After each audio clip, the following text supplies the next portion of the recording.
Hello, everyone, and thanks for joining me today. I'm Jana Harmon, and you're listening to the Side B podcast, where we listen to the other side.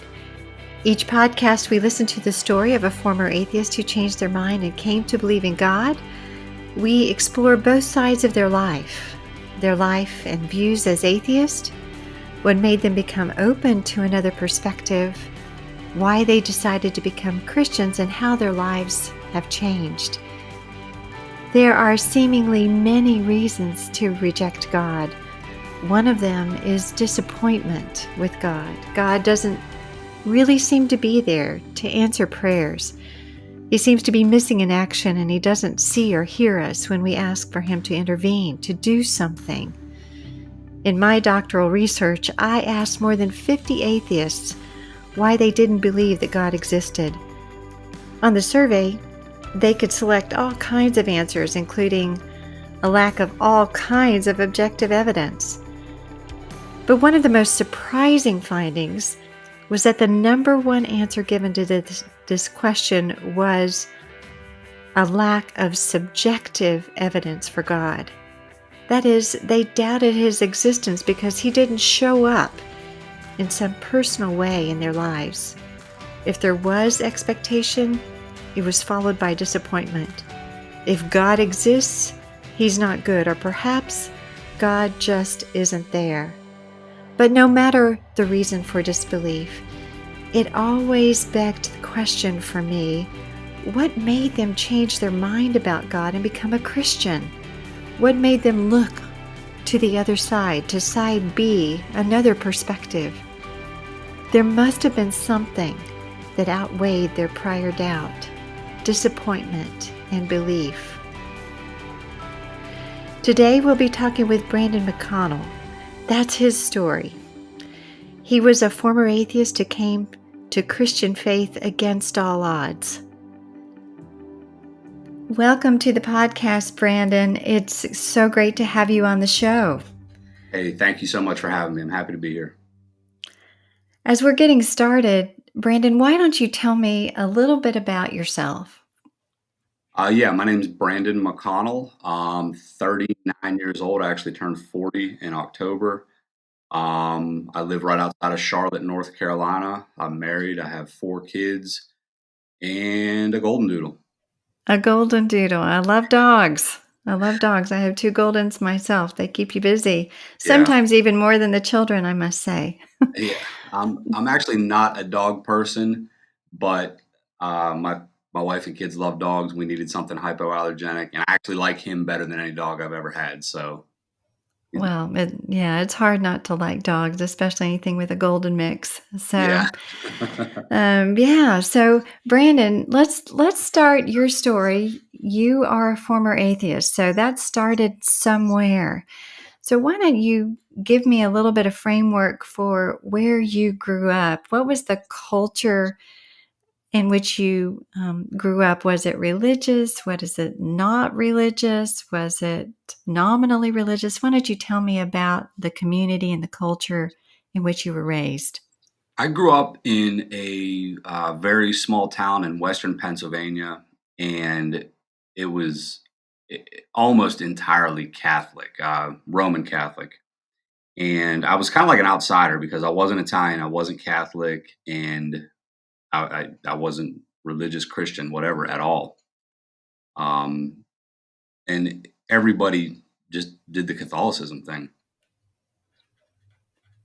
What do you mean by that? Did the Catholicism thing? That there was a sense in the community that it was just part of the furniture there, that the rituals and the rhymes of Yeah, Catholic faith were around? like when I was in late elementary school and junior high and high school, they had like these classes that they went to after school to learn more about Catholicism and the Catholic Church. Like CDC, I think, was one of the acronyms I always heard.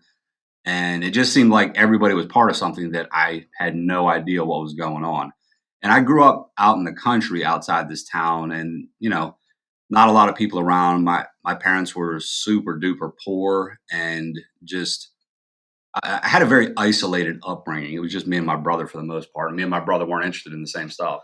So in your family, Brandon, did they have any kind of religious reference at all, or even if they didn't have any kind of religious faith, did they give you any understanding of Catholicism, maybe because it was around you, or even references to God, or even through Christmas, any kind of culture reference? I Did mean, they speak to you in that way? Yeah. we celebrated Christmas because that was the day to get presents. We celebrated Easter because that was the day to get candy.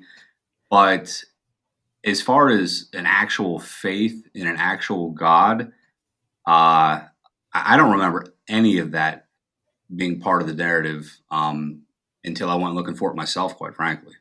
Mm. So there wasn't any overt rejection of God. It just wasn't in your family in terms of an understanding that God's real, or whatever. It was just a cultural reference. Yeah, I would say it was a very apathetic approach to the existential things that face us. Right, It's, right. So you were just living life and yeah, going with the flow. yes, So no real belief in God as a child. You just never gave God much thought.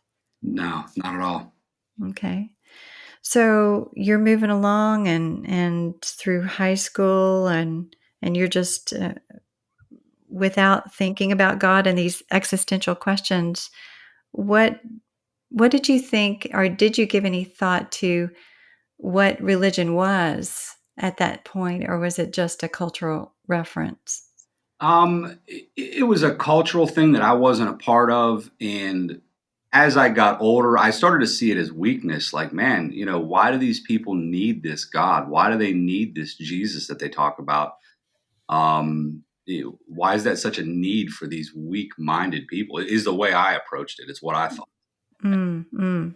So it was for you didn't mind being an outsider, I guess, because you had a negative view towards Christians and Christianity eventually. Yeah, So, you touched on something there. Being an outsider is, I don't know. It's always been the way I was. I didn't have a ton of friends growing up. I lived out in the middle of nowhere.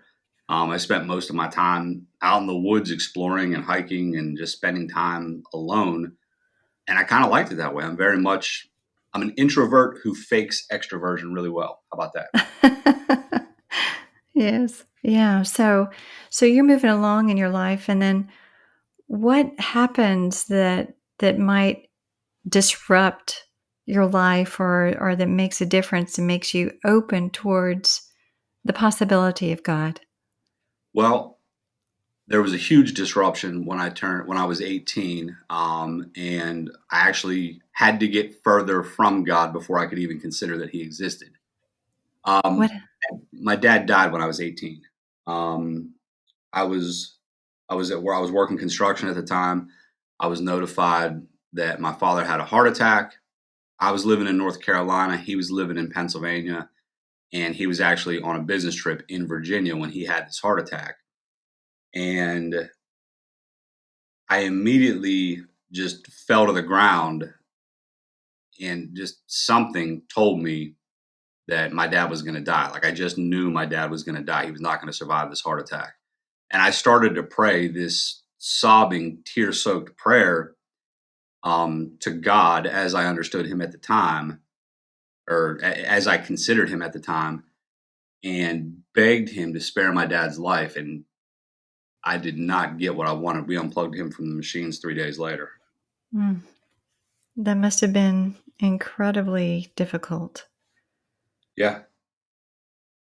Yeah. One of the hardest things I've been through, for sure.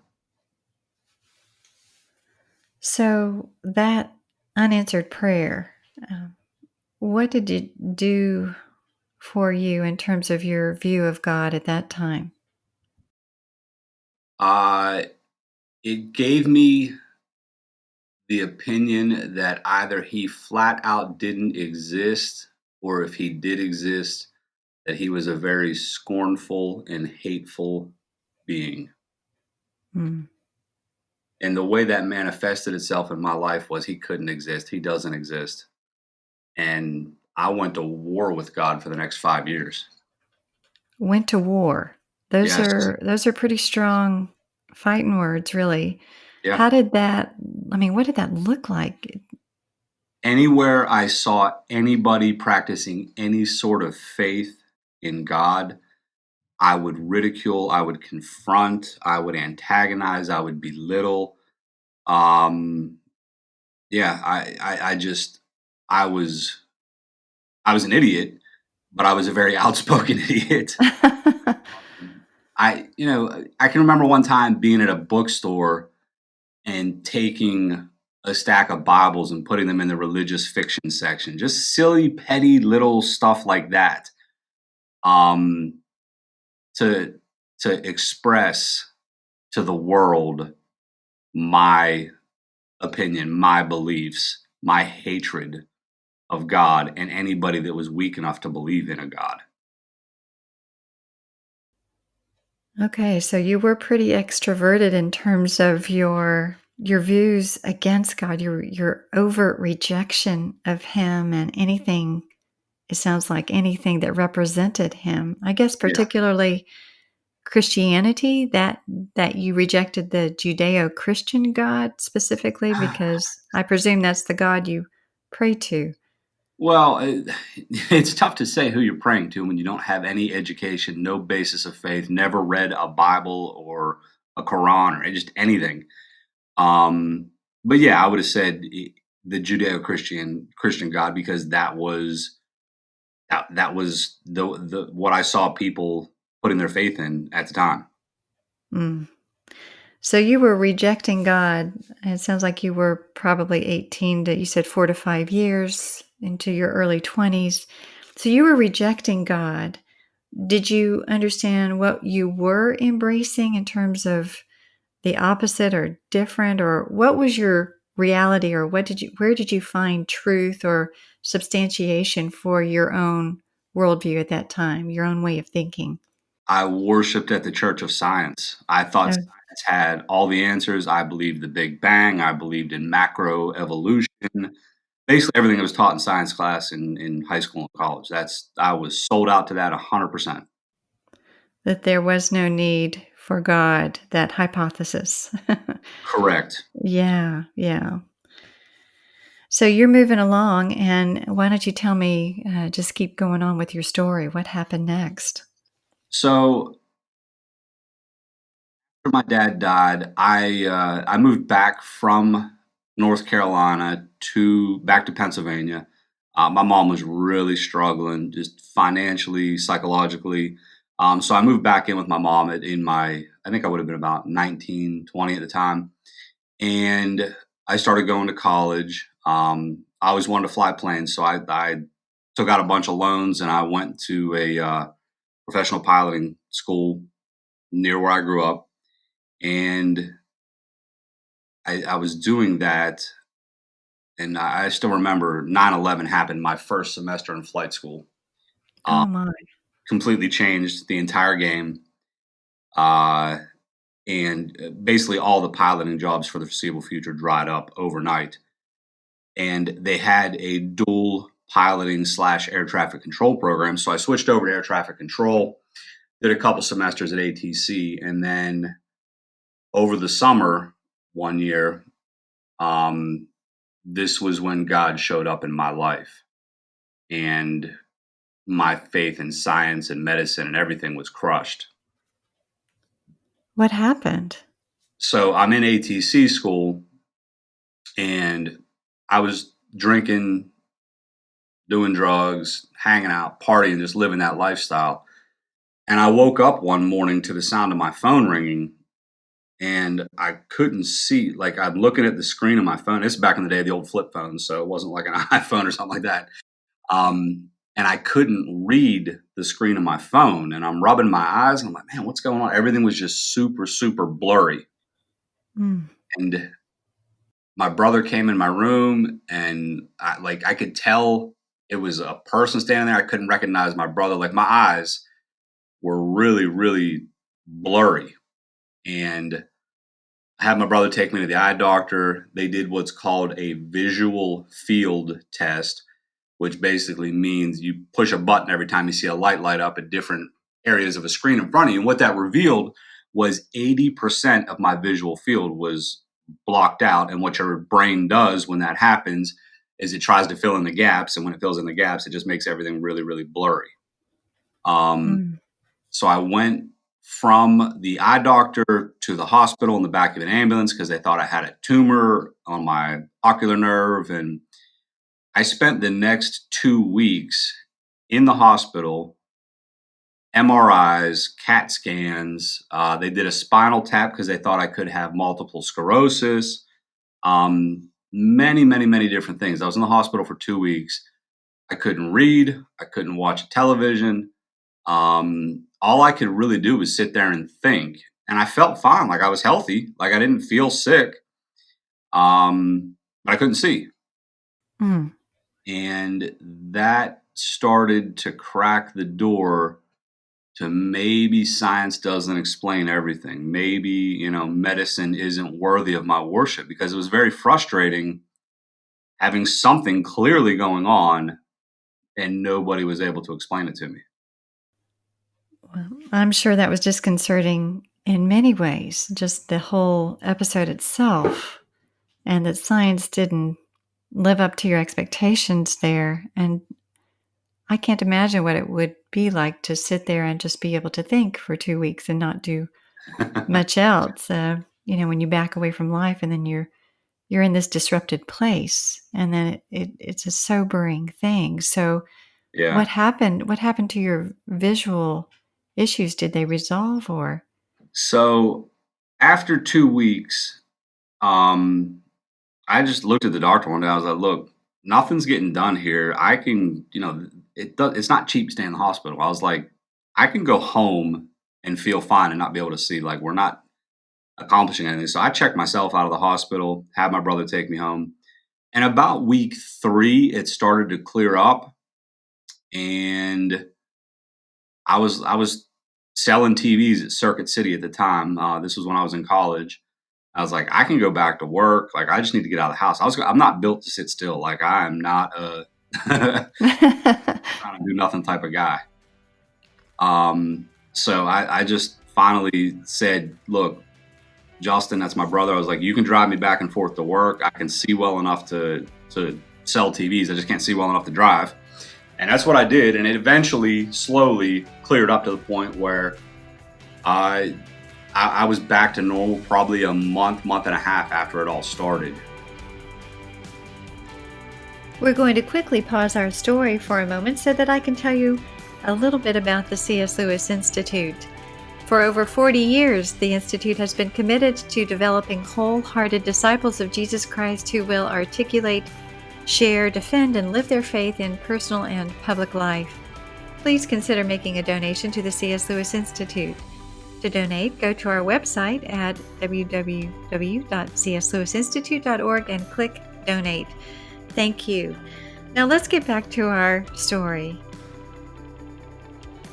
So, in that period of time, and you had some time for reflection and contemplation, sitting there, as well as even as things were not back to normal, did you ever consider you were disappointed with science, but were you willing to reach out then again to God or anything, even though he had disappointed you the first time?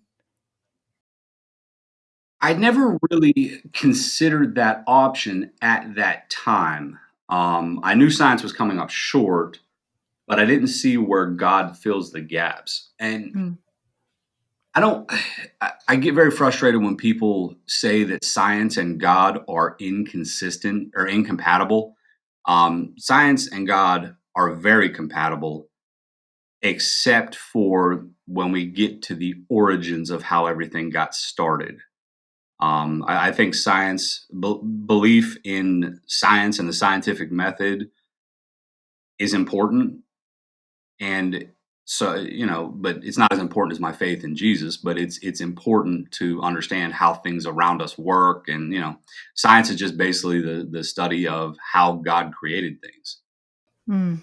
Um, so I'm not one of those like science rejecting, like if I got sick, I'm going to the doctor. I'm not going to pray for, you know, I'll pray for healing, but I'm also going to go to the doctor. I'm not one of those people that's going to let my kid die because we have faith in God, so we're not going to leverage science to solve our problem.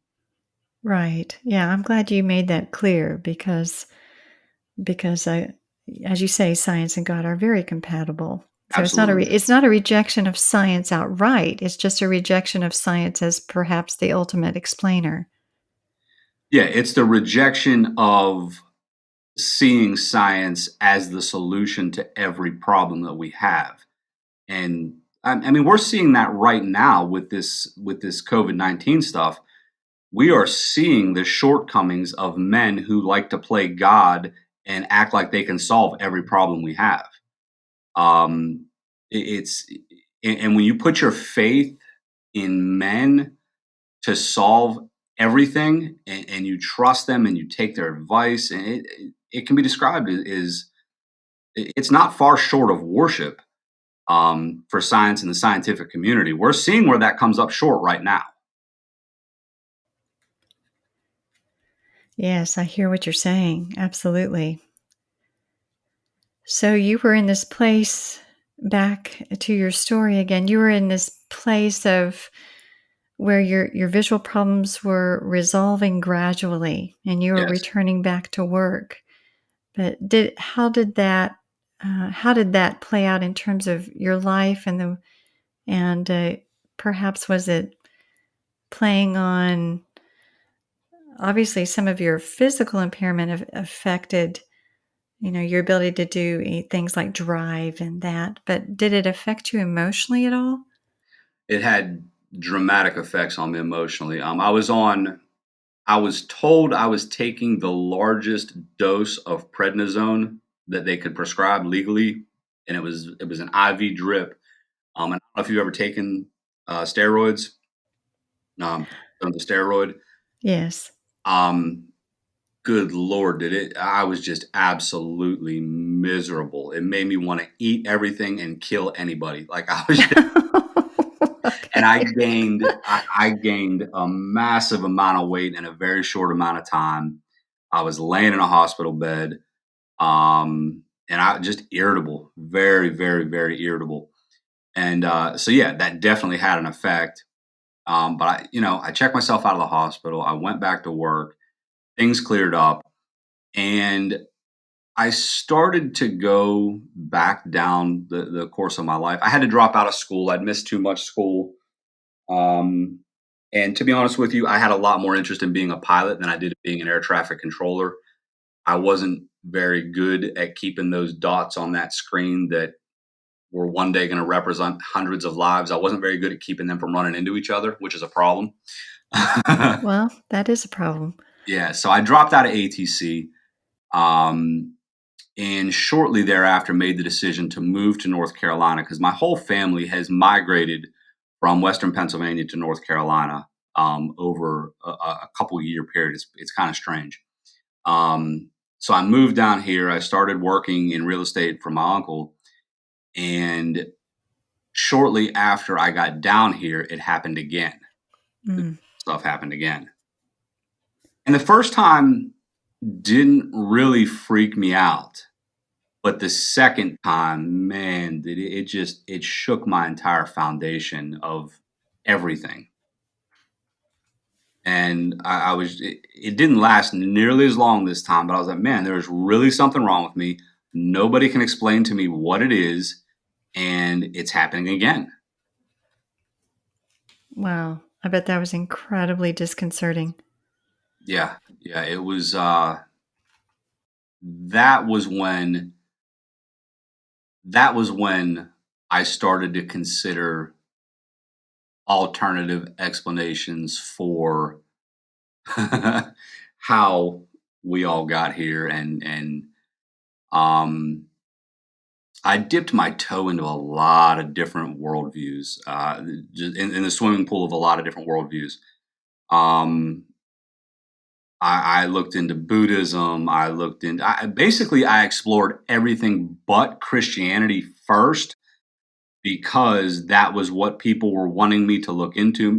I have aunts and uncles and cousins and stuff like that who are Bible believing Christians, and I don't like to be part of the crowd. Like, I like to do my own thing. So I looked at everything other than Jesus first. And it all came up short, man. Like, it all came up short. Mm. And every system of faith that I looked into was man striving to reach God. And that just fundamentally goes against who I see myself as a person. Like, I'm not a pleaser. I'm not somebody that wants to make, as much as you can humanize God, I'm not somebody that wants to try to make God happy at that time. Obviously, now I want to make God happy. But in my misunderstanding and my lack of knowledge of his greatness and sovereignty and beauty, I was anti God, so I was anti anything that was me striving to please anything outside myself. Yes. So these other worldviews were coming up short, but obviously you didn't stop there. You ended up turning somehow towards the one faith that you were trying to avoid. Tell me about that. So I had a family member come over to visit when the blindness or whatever you want to call it had set in again, and we were sitting on my couch in my apartment, and she was like, she hit me with she was very, everybody walked on eggshells around me when it came to things of faith because they knew where I stood and they knew how aggressive I had been. But she shared with me the story of Saul on the road to Damascus, and she told me that the Lord blinded him to get his attention. And I wouldn't show it at the time, but man, did that rock my world. Give her the satisfaction of acting like that affected me, but holy cow, did that affect me. And that interaction was what got me to start actually looking into the evidence of things like the resurrection. And which, that's the linchpin of Christianity, right? If the resurrection doesn't happen, none of it happened. Right. And I'm very cynical, very like, I need evidence, I need proof.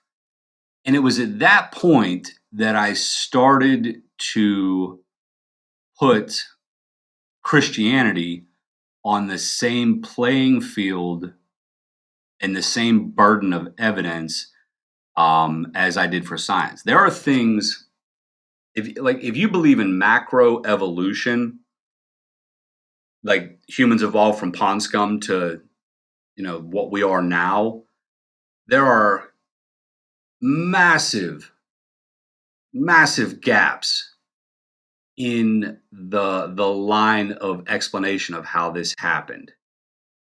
And like, to think that this clump of cells over here evolved into a toenail, and this clump of cells over here somehow evolved into the medulla oblongata, like, it just didn't make sense.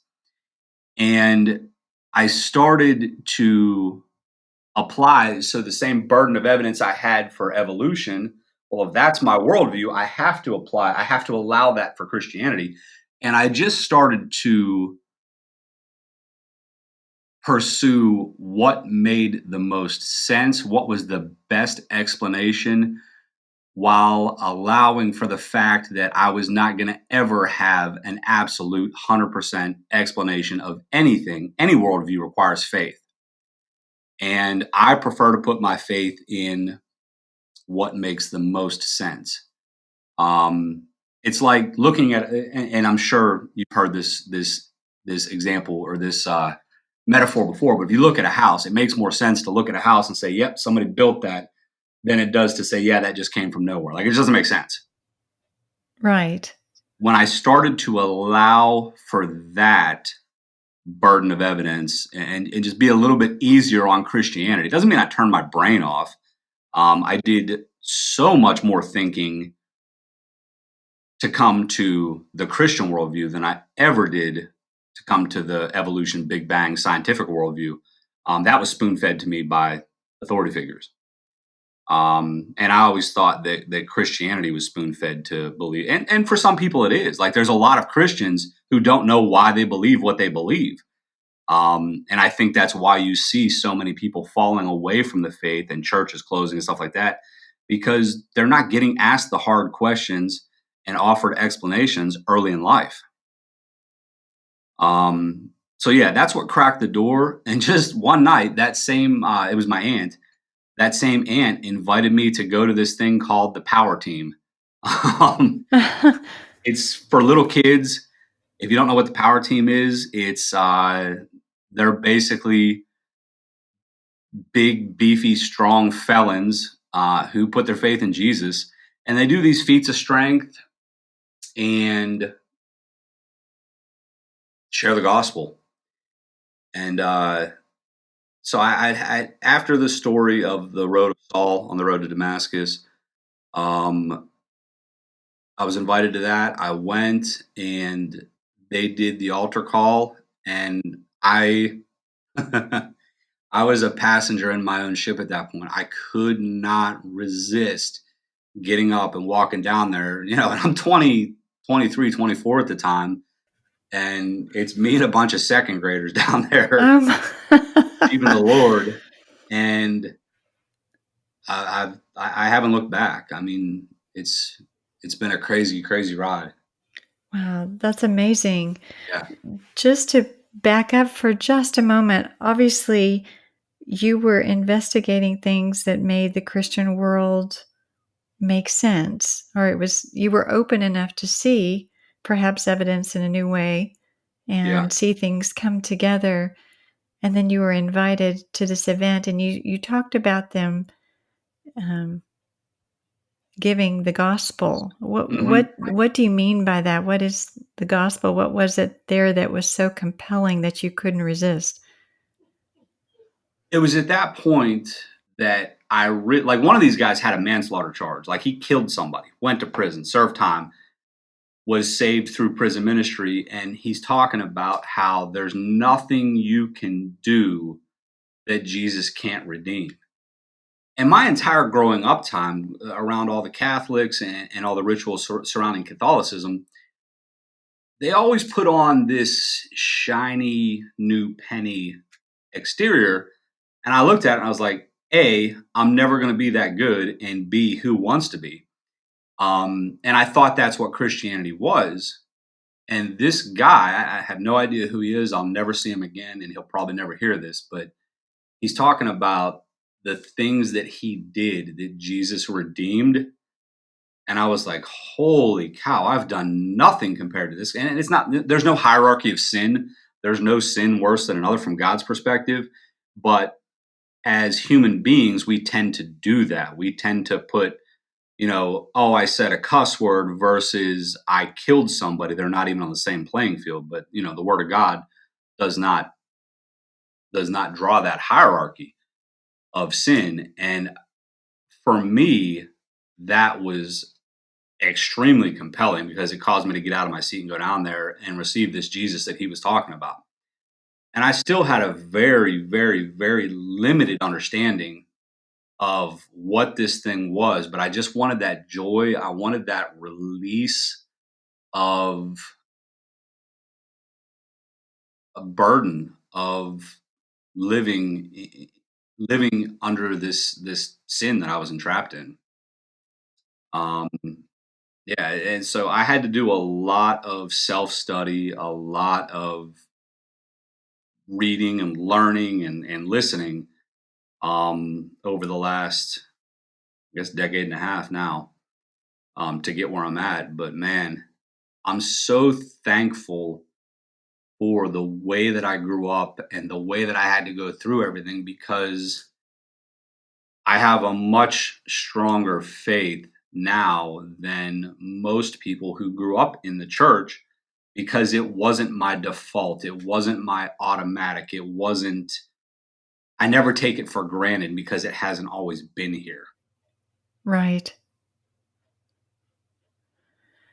And like you say, there was so much as compared to the the default atheism that you fell into, you had to really be open and work towards finding a worldview that you thought was really true and real and explanatory, that it was, but once you found the gospel, that nugget of truth and who Jesus is, and that he can make sense of your life and that he can forgive you and set you free, Yeah. that made all the difference. So since you've been living in this for the last 15 years, how have you changed? It sounds like you've done a lot of study.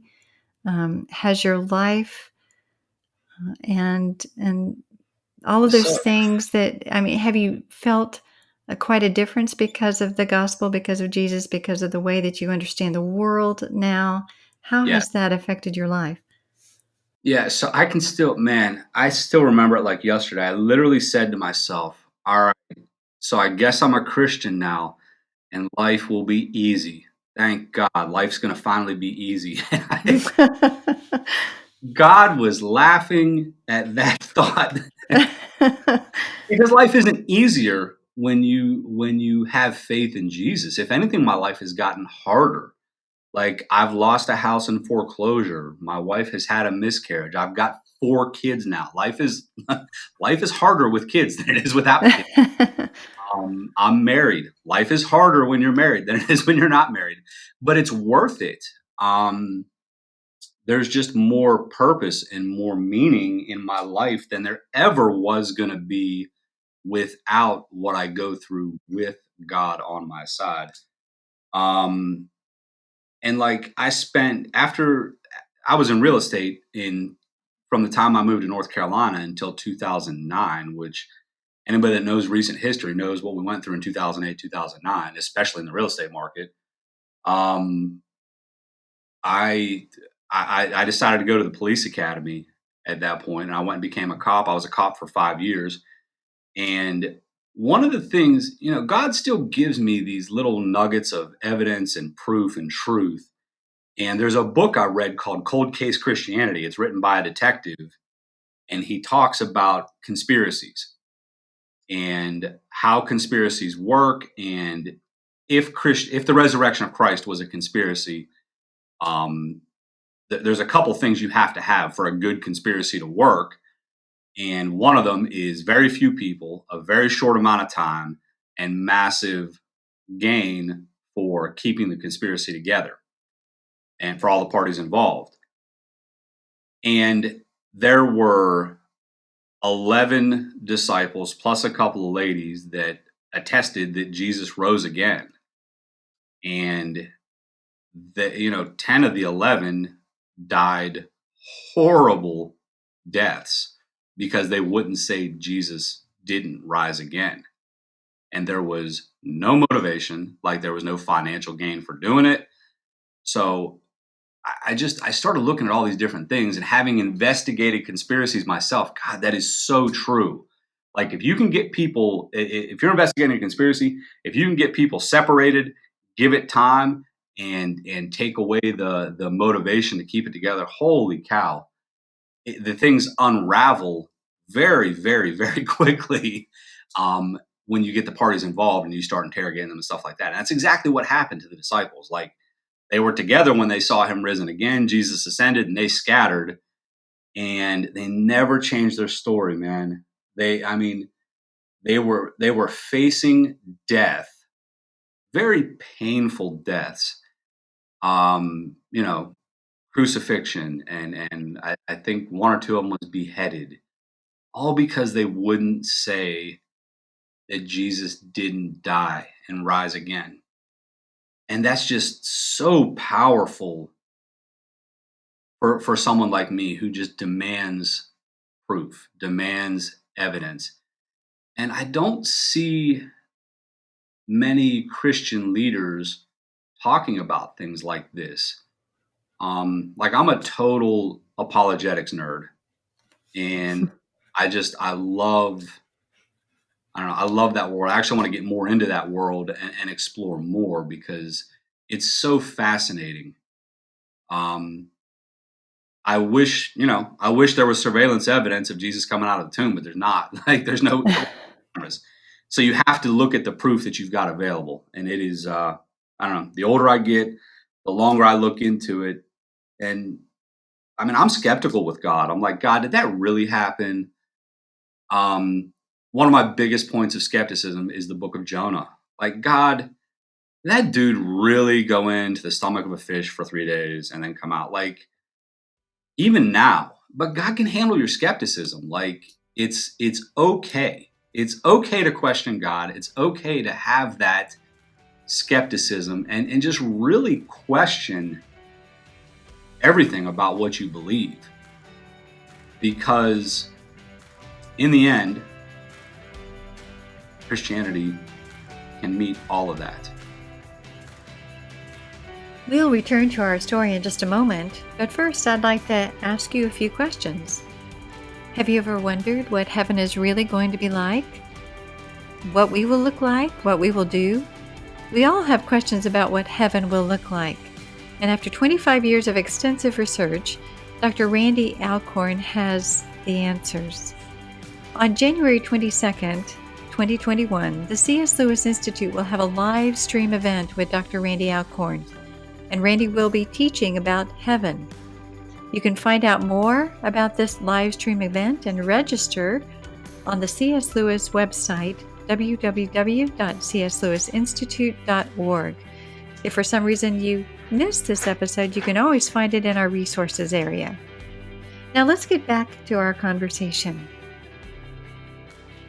Brandon, it sounds like you've really done a lot of thinking, more than just in your hospital bed for 2 weeks. Yeah, It sounds like what began there has really continued for years now, and even just fostered a greater hunger to know what is true. And what I too appreciate about you is that you're honest with your skepticism and doubt. I think so many people want to hide that or not admit it or not think too deeply because of their own questions, but you don't let your yeah. questions get in the way. You actually use them as a source. Well, if you have a question about your faith and you don't want to ask that question, it's not because you're afraid of offending or hurting God. It's because you don't want to cause trouble or you don't want to make waves in the church. It's people pleasing is what it is. And I didn't come here to please people. I came here to please God, and I'm going to do that to the best of my ability. Mm-hmm. Yeah, that's good counseling. It's really a great example too of perhaps how we should all be really seeking actively, no matter Always. really what the cost and what the challenge or what the consequence. So, Brandon, as we are wrapping up, you have given so much good advice in so many ways, but I wonder if you could speak directly to perhaps a curious skeptic who might be listening to this podcast, perhaps someone who's been disappointed with an unanswered prayer or thought God didn't show up in some way or anything else. What would you say to them? I would say when I was an atheist, I used to look at the men and women who were in the church, in the faith, and sometimes I would see hypocrisy, sometimes I would see shortcomings and failings, and I would say, "Yep, that's God." And I would encourage people to look beyond the people and look for God. There's a lot of stuff that men and women do in the name of God that is a really crappy representation of who God actually is. Um, the gospel of Jesus Christ is the most offensive message that there is to the unsaved because fundamentally it's the revelation that you're not God. There's nothing you can do to be like God in your own power. And it's the message that you need a savior. Like, you sinned, you've fallen short of God, you're not in control, and there's nothing you can do in your own power to earn salvation. You have to accept what Christ has provided, the sacrifice he provided on the cross, in order to be saved. And that is very difficult for someone like me to accept, but it's also very liberating because it frees you from that burden of trying to be a good little boy or a good little girl. I still screw up every day. I sin every single day. I probably sinned before I got on this podcast. That's just that's the nature that I was given by Adam. Um, but God's made a way. And I think if we would get down to the business of actually considering the evidence as it's presented and put that evidence on the same playing field for the things that we believe by faith, no matter what your worldview is, I think Christianity is the Christian worldview is a giant among other worldviews when you really look at the evidence and you really consider everything. Mm. That's good advice. I know that there are some skeptics who would say there is no evidence for God. How would you respond to that?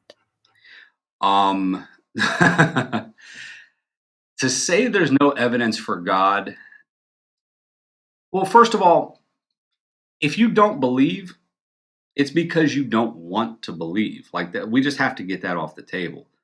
I didn't believe in God because I didn't want to believe in God. But man, if you just look at the world, just look at what you can see and touch with your hands, the way everything works in perfect harmony. We have the earth tilted at a certain degree to give us seasons. We've got, the water cycle. We've got nature that it just works in perfect harmony. We've got man creates carbon and trees eat carbon for food, and we treat carbon like it's a pollutant. Just all of these different systems, and then look inside of a cell, like things that we can see so much better now than when Darwin was alive, and see the inner workings of a cell is just amazing. It's a universe inside of a tiny little thing under a microscope, and the way the human body works, and just there's so much that tells me this wasn't just a happy accident. We didn't just all come here because of some cosmic explosion with no guidance and no direction. And I get it. I used to believe that because I was programmed that from an early age from through the education system. um, but I think if people look at the world around them without the filter, without the script that they've been forced to read their whole lives, um, God reveals Himself. God shows up. Um, yeah. So I don't have any concrete proof. There's no, I can't show you that. But if you look for it, you'll see it. Hmm. I think that's pretty critical. You obviously reached a point to where you were willing to see, and Hmm. for a lot of us, that really is. There are things we don't want to see, and there are things that we're willing to see, and it really does take some intentionality of the will. Yeah. And So I I mean, it's called faith for a reason. But I put my faith in what makes the most sense. I don't put my faith in something I've been told to believe. I've actually searched it out for myself, and I put my faith in the thing that explains things the best. Mm, And for me, that ain't science, and that's not the Big Bang, and it's not evolution. mm.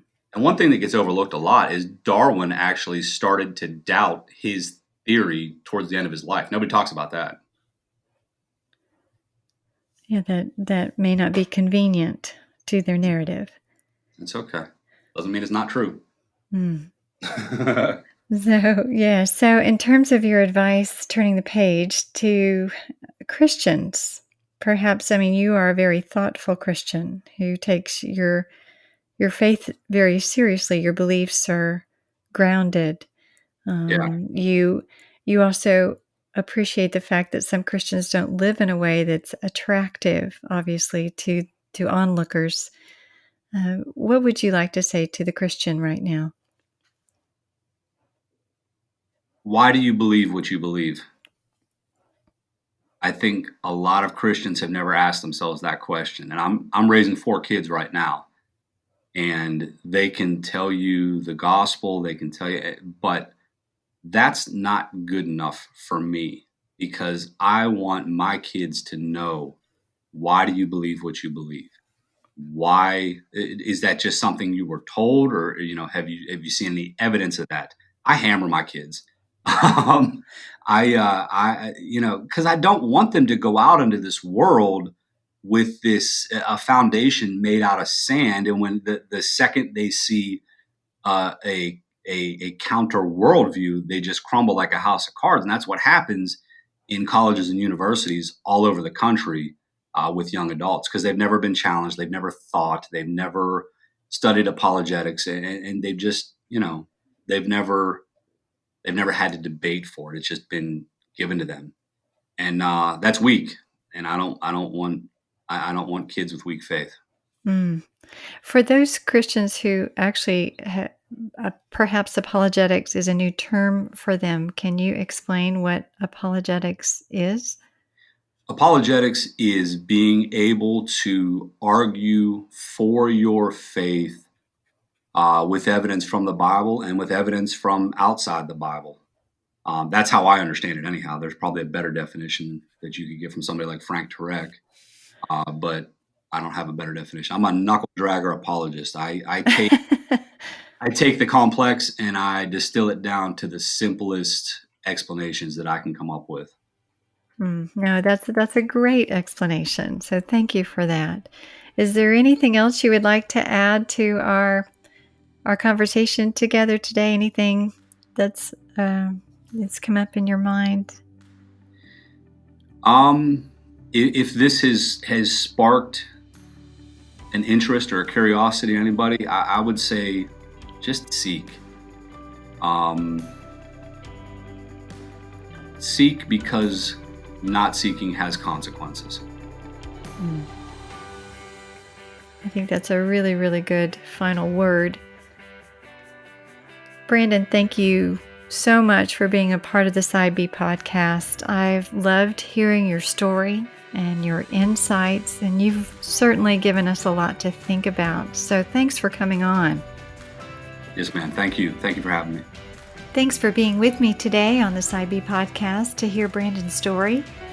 If you want to hear more from him, you might want to visit his Facebook page called Crooked Sticks.